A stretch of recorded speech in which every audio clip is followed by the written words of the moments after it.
Editorial time, because I love to hear the sound of my own voice, and I guess I owe the Vox Populus an apology, probably a long overdue apology.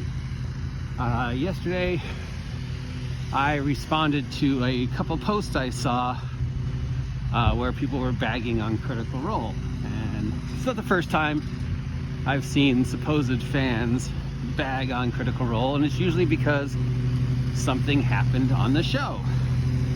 So I saw this post where an individual who in the past was a die-hard Critical Role fan, very fanatic, very much one of those individuals who said, you know, you have to run by like Mercer, you have to play like they do. If you don't, you're not playing the game right. Mercer needs to be held up like a saint. Anybody who's not playing Critical Role like they do on the show needs to be dragged into the light and forced to play like they do in the show.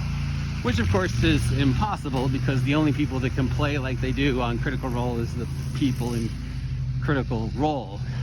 You can't run like Matt Mercer because you're not Matt Mercer. It's not a good thing or a bad thing, it's just a simple, you're not him. You can only be the best version of you. So I saw this and I was like, okay, why would this individual suddenly turn on Critical Role? What happened? And then this individual in a separate post started attacking Sam, and I was like, okay, what happened? Why is this guy suddenly attacking Sam and his acting? From my limited knowledge of Sam, he's a pretty good actor. He's very funny. He manages to stay in character most of the time, and Lord knows he can carry a meta joke for months before anybody catches on, like the thing with the shirts or the drinking thing, which I guess is a thing. I don't know, you know. So being that I don't really watch the show that often, if at all, I was like, okay, why would this person say this? Why would they suddenly think it's not D&D, you know? And then I went over the reasons why I would say, you know, why they might have suddenly changed their mind, and was it hypocritical for them to, you know, be a die-hard defender and then suddenly attack it and stuff like that. I need to make more attention when I'm crossing the street. And I guess I unintentionally got on my high horse and upset a lot of people. And they're like, no, it's not. Critical Role isn't scripted. And it's like, yeah, it kind of is. No, it's not. And I was like, well, I mean, this guy's whole point is, now that it's a production, they're not playing D&D. They're playing a production of D&D, and we've never seen them play D&D, and maybe that's because he's now one of those people who thinks it's scripted, or something happened, or maybe he's just trying to milk Critical Role hate because it's easy. And in the past, I have said some not nice things about Critical Role, and I've gotten very preachy and self-righteous and received a lot of, now deservedly maybe, hate. Because let's face it, the Critical Role fan base is very passionate, and how dare anybody, you know, say anything about it. You gotta understand, from my point, my experience with the Critical Role fan base has been nothing but negative. And until today, yesterday, almost every response I have ever received from the fan base, even the few times I was like, God, no, leave Critical Role alone, guys. I mean, they don't deserve this. Who the fuck cares? It's a game, because I've done vlogs too. 90% of the responses to any vlog I've ever made about Critical Role has been, fuck you, you need to die. Yesterday and today, in response to this one I purchased about why would this guy say this, every response that I've seen has not been insulting. It's been very questioning, very much, no, I think you're wrong and here's why. And I appreciate that, because I'm willing to have that discussion with people about why I may or may not think a certain thing about the show and why they might think, because you could possibly change my mind. And I am open to that. I'm not open to the attacks. And my curiosity still stands. What happened to suddenly change this guy's point of view? Or is he simply jumping on the Critical Role hate train because that leads to instant algorithm? Because you got to remember, the algorithm doesn't care what you say or don't say when you visit my site. It even doesn't care how much you watch. The algorithm only cares that it's being seen. You know, like in 2022, my most popular #1 most viewed statement so far was the one when I was talking about why 4th edition is actually a good game. That got me like 1,000, 2,000, 3,000 views. And this one's got me a lot of views. So it doesn't matter whether I post positive or negative things. There's just certain things that get people to watch. So maybe that's this guy's thing. Maybe he was just desperate. But usually the Critical Role hate, even like this kind, is usually started because something. Like the last time this happened was a few months ago when we found out, oh my gosh, Critical Role made $9 million at the end of the tax year. And people were like, how dare they? How dare they get paid for doing their job? And I was like, okay, they made $9 million. Because, yeah. And $9 million in Hollywood terms is not a lot of money. And good on them if they did. I would like to make $1 off of a product I've made, much less 9 million. Congratulations, guys. Way to go. But there was a lot of hate. So I see this and I'm like, okay, what happened? But I went too far and I apologize. And again, you got to remember my experience with Critical Role fans up till yesterday has been negative. So I'm gonna once again go over my experience over the past couple of years with Critical Role fans and why I maybe am extremely more opinionated about Critical Role than I should be. And I appreciate the fact that for the first time, people are actually willing to have an intelligent debate with me as opposed to just attacking me. So let's go. My very first encounter with a Critical Role fan. This is burned in my memory because of how outrageous it was. I am at my friendly local game store, Cess Games and Anime, here in Ventura, no longer open sadly. I have my back to the store because I'm looking at the shelf to see if there's any new D&D product that I want to pick up. Or just anything that catches my eye, which I often do, or did, on Seth's amazing shelf of weirdness.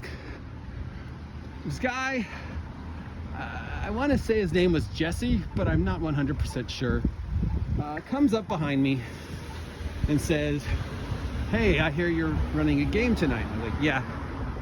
Have you seen Critical Role? Now, at this point in the history of Critical Role, I had heard that there was something out there called Critical Role. I didn't know what the fuck it was. So I turned around and I said, yeah, no, I haven't had a chance to see it again. What is it? No joke. Guy grabs me by the collar, pushes me back against the wall, and starts getting in my face. How the fuck dare I not have seen Critical Role yet? This guy wanted to go to blows with me over the fact that I hadn't seen the show. And, people are like, well, you should have kicked his ass. And I was like, yeah, that's what I needed. An assault charge. He was under 18. Obviously, he was a very disturbed individual who had a lot more going on. And for some reason needed to attack me because I hadn't seen something he'd fallen in love with. That's like me saying, oh, you haven't met my girlfriend yet? I'm gonna fucking kill you. So that was my first encounter. And obviously, it upset me.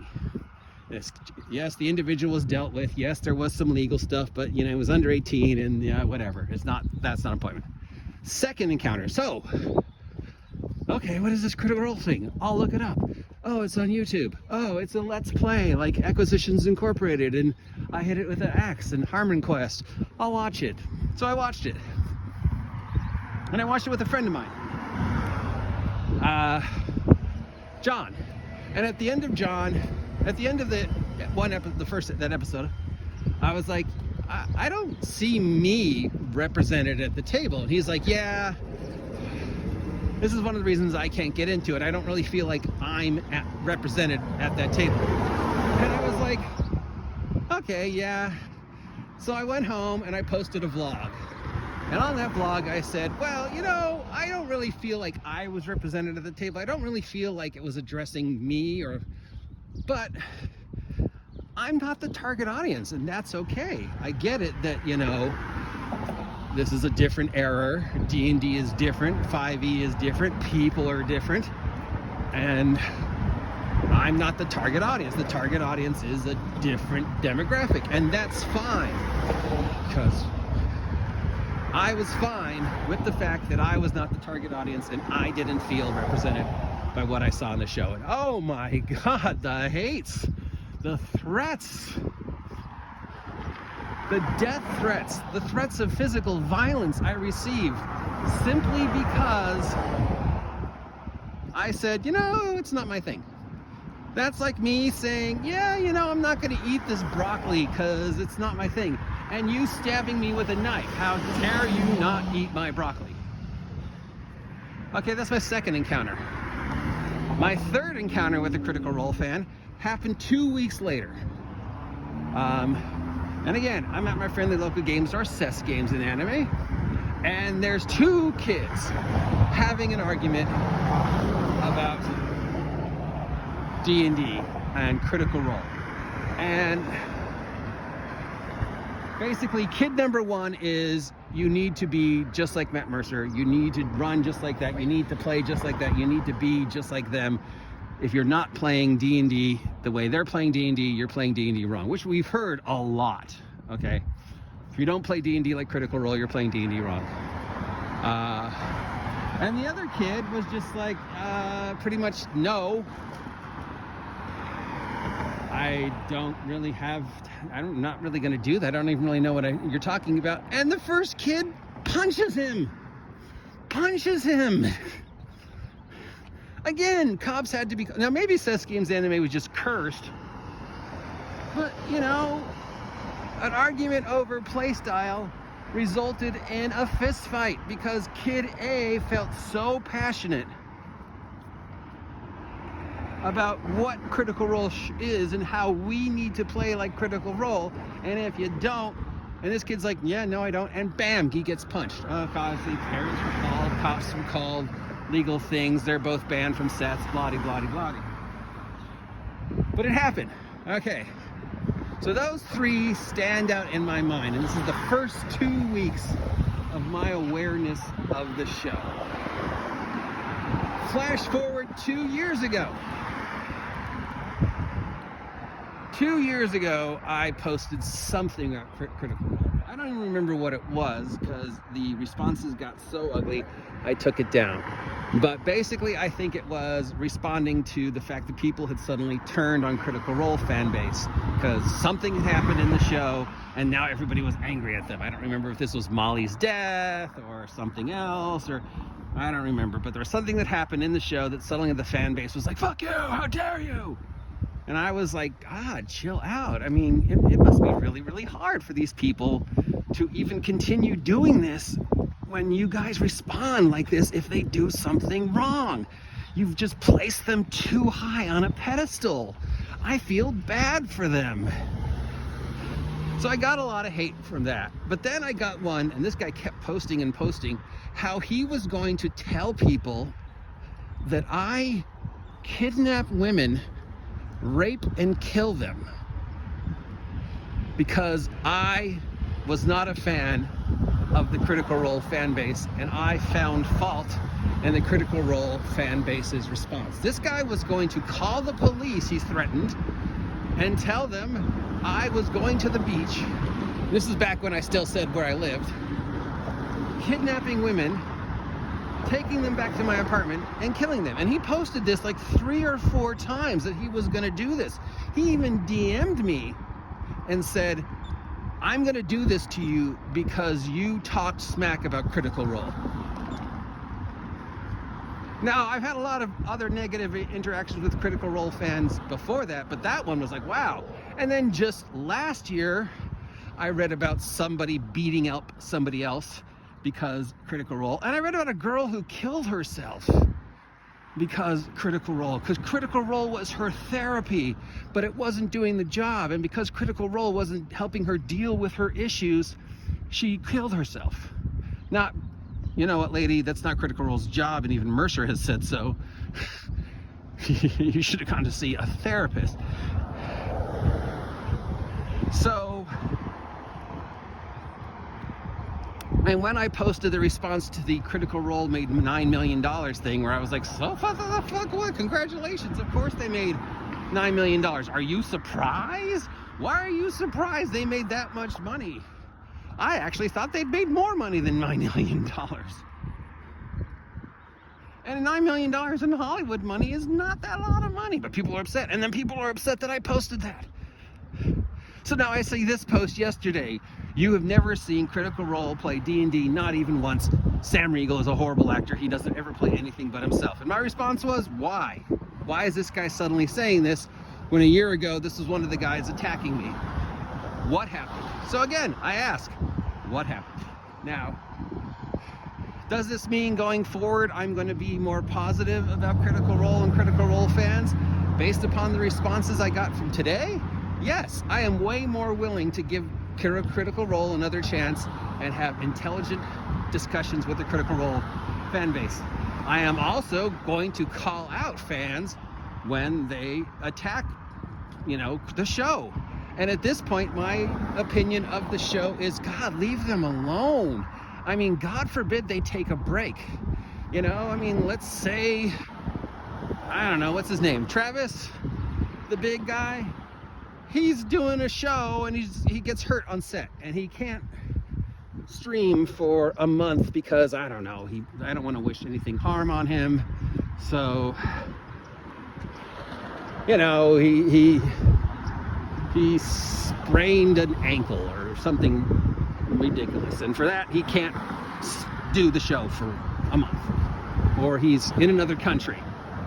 Who was the one who kept having to leave because she was in another country doing another thing? Ashley?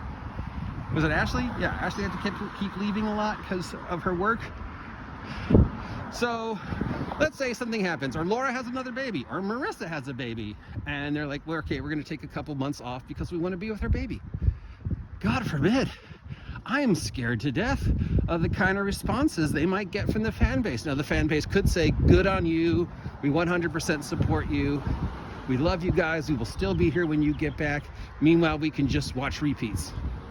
But we also know there's a very strong possibility that the fan base will turn on them. How the fuck dare you? Take a break. I need you. I just read about a guy who quit his job so he could work from home, so he could watch Critical Role all the time. And when Critical Role wasn't on live, he would go back and rewatch the stuff over and over and over again. Now, what happened to that guy if Critical Role says, we're taking a month off, we're taking a year off, I want to spend time with my child, I want to go on a trip, I broke my ankle? I'm afraid for them now. I have nothing negative to say about this show. Thank you for making D&D popular. Unfortunately, you put D&D up on this pedestal that most us normal idiot DMs and players can never meet. And the sooner people get over that, the more we can move along. Because really, there are more important things I could talk about than this. But I do appreciate all the clicks and all the watches and the fact that I've now already got like over 100 views or something like that. So I'm not going to complain too much, but I apologize. I apologize. Is that dog again? I apologize if I upset you. And hopefully you, by listening to this, understand why I am very weary of the Critical Role fan base. But based upon the responses I received to yesterday's vlog, intelligent, open, non-confrontational, nobody calling me names, nobody threatened to kill me, I am willing to rethink my idea of the fan base and the show. So for that, I am grateful. And I apologize if I offended you. And yes, maybe you're right. Maybe I am a little opinionated and I need to change that. Anyways, I'm at where I'm supposed to go, so I'm going to close this. All right, that's the done. I've talked way more today than I wanted to. See ya.